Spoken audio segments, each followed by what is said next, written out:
Nakalimutan ko na Filipino or Tagalog pala yung language dito. So, nakapag-Bisaya ako dun sa guard. Kaya yun, naghihintay na lang ako sa, cousin ni TJ, si RJ.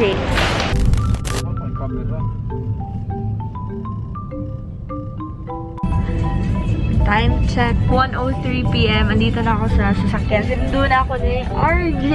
Pupunta kami ng MOA. Actually, first time ko dito sa Manila. And kanina, hindi ko kasi alam kung paano magtanong or kung ano yung lugar na yon sa airport. So, sabi ko sa guard na, Kuya, asa ang Terminal 2. Then, parang tumawa siya. And then, na-realize ko, ay, nasa Manila pala ako. Dapat ako magtagalog. Sabihin ko lang daw sa magsusundo sa akin na V9. And then, yun, pinuntahan ako ni RJ. And then, the rest is history. Doon na lang ulit sa dati. Nag-try mo kayo doon sa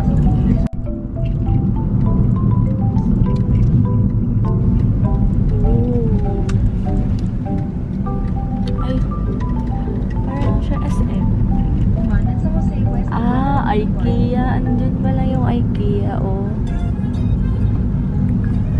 Andito na kami sa MOA. Manila. Very excited for me.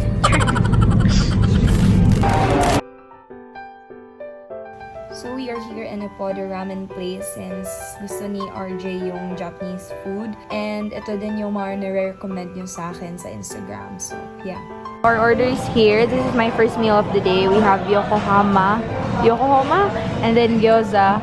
Same order kami ni RJ. Ayan. Time to eat. Bon appetit. Okay guys, so my final verdict of this place is I would give it a 7 out of 10. Siguro, yung choice of ramen ko.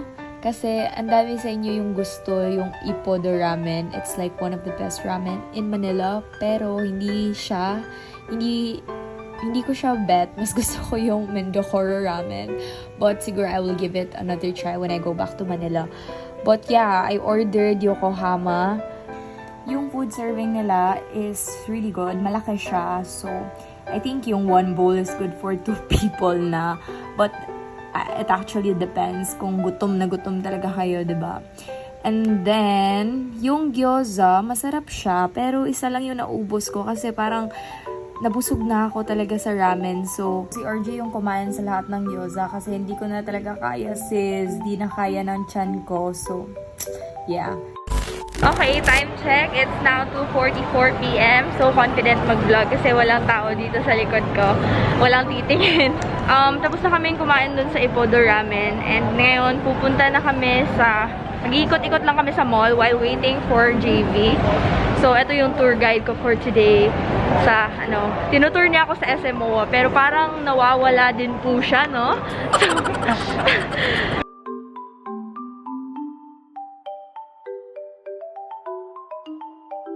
We're here sa Sunny's. Naghahanap ako ng shades. Ganda ba to? Wait lang. Papipiliin ko si RJ. Kasi vlog dahil kapoy ko. Kapoy ko lakaw-lakaw. Hulo. Time check. It's now 5:01 PM. Papunta na kami ng Tagaytay. Andito na si JB. Tinatabunan niya yung face niya because he feels so haggard right now. And then, ang tawag dito,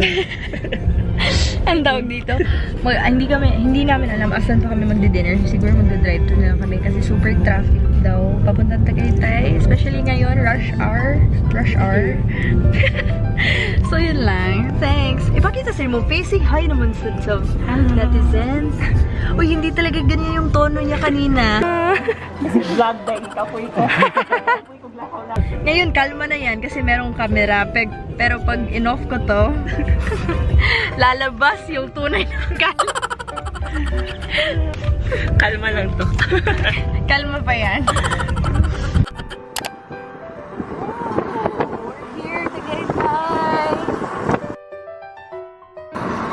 Nice view, girl.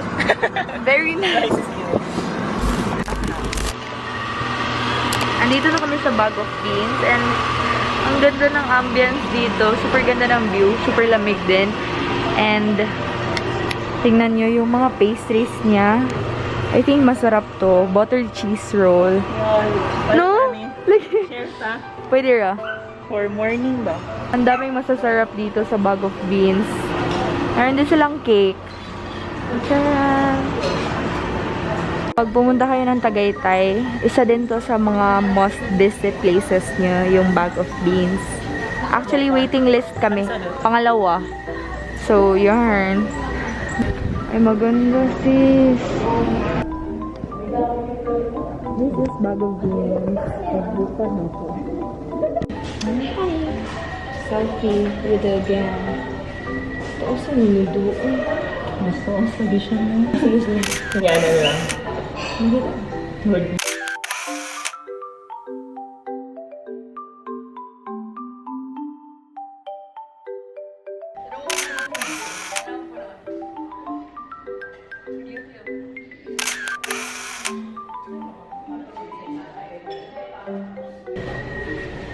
pa rin mag-cooking mo sa life. BTS meal. Uy, anyari sa'yo, RJ? Tadaan! Dito kami kakain. So, see if your daddy's got money. Andito kami sa Bag of Beans, guys. And then, eto yung menu nila. Pag-screenshot na lang. 1, 2, 3. 1, 2, 3. Asawa ni Marie. Walang panty. This is the front. Siguro mo kung pasta. Okay. Ayan. Hi guys, update. Nakaupo na kami dito sa Bag of Beans. And then, andito kami sa super mahaba na table. Kasi nung napa-reserve ako, sabi ko, 5 kami. And then dead na. Hindi pala sasama yung driver. Hindi siya kakain with us. So, kami lang 3. Ewan ko, bakit ko nasabi yung 5? Anyway. Anyway, super ganda ng ano dito, simoy ng hangin. Maganda yung view. Hindi yung view. Adobe, fresh pa? Fresh check? Ang lamig dito and super ganda ng Bag of Beans. Ang ganda din ng presyo. So, eto yung ano. Oh, eto nga yung menu nila. Ayan, paki-check na lang. This is the updated na menu. This is the milkshake na cookies and cream. Ang ingay mo, ti! Ayan, nandito yung order namin. This one is roast beef. This one is chicken teriyaki. And then this one is baby back ribs. Ayan, yum! Bon appetit! Ah, ito yung lasagna na takeout. So, ayan. Bon appetit, guys! Thank you. Welcome. Thank you.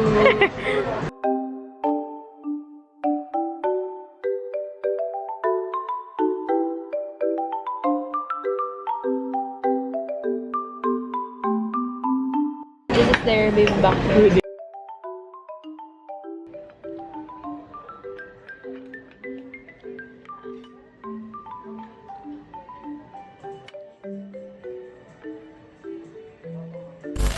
Hi guys! So I'm currently editing a video right now and I realized na hindi ko pala siya na-film yung pagkabasag ng baso. Nakabasag kasi yung kasama namin ng baso sa The Bag of Beans. Si JV yung nakakap, siya yung nakabasag ng baso. Kasi careless whisper talaga kasi ito si JV. Parang ano, konting galaw niya lang, meron talaga siyang mababasag.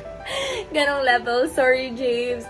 Pero, yun nga. Kasi, what happened was, yung phone ko was used to take photos. And then, after, parang gusto niyang tingnan yung mukha niya sa picture. Pero, since nasa kamay ko pa, parang inabot niya yung kamay niya. So, pag abot niya sa kamay niya, yung water bottle, merong water bottle dyan. Hindi ko alam if kita nyo, basta merong water bottle dyan. Nung natamaan ni JV yung water bottle, gumanon siya sa glass. And then yung glass, nabangga yung glass sa glass na table, kaya siya nabasag. So, kaya yun. And then, kami na-shock talaga kaming tatlo, kaya walang naka-record sa amin ni isa. And then, plus yung food, andun na sa table. And then, since natulala kaming dalawa ni RJ, parang nataranta din si JV. Then sabi niya, dahil it's okay, ako yung magbabayad. Siya daw yung magbabayad sa nasira niyang baso or yung glass. Kaya yun, nilapitan kami ng waitress.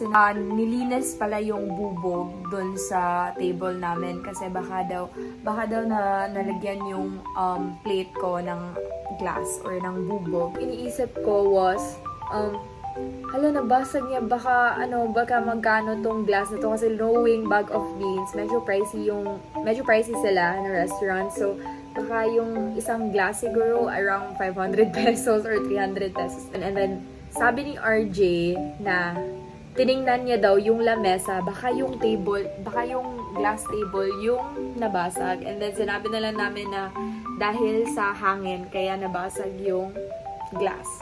So, yun. Continue watching.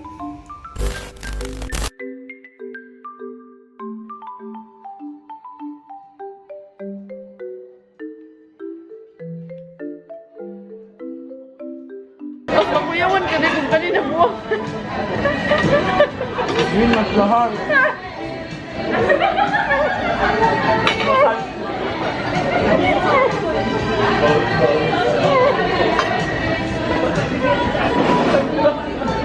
Mayat mo, kalma-kalma ako. Sige lang eh. Dako pa dyan na table ba? Pinik ba na ako po? Ay, sadwi.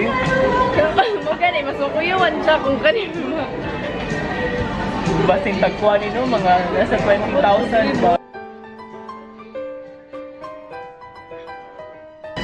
So, tapos na kami mag-dinner and papunta na kami sa hotel. Mag-check-in na kami dun.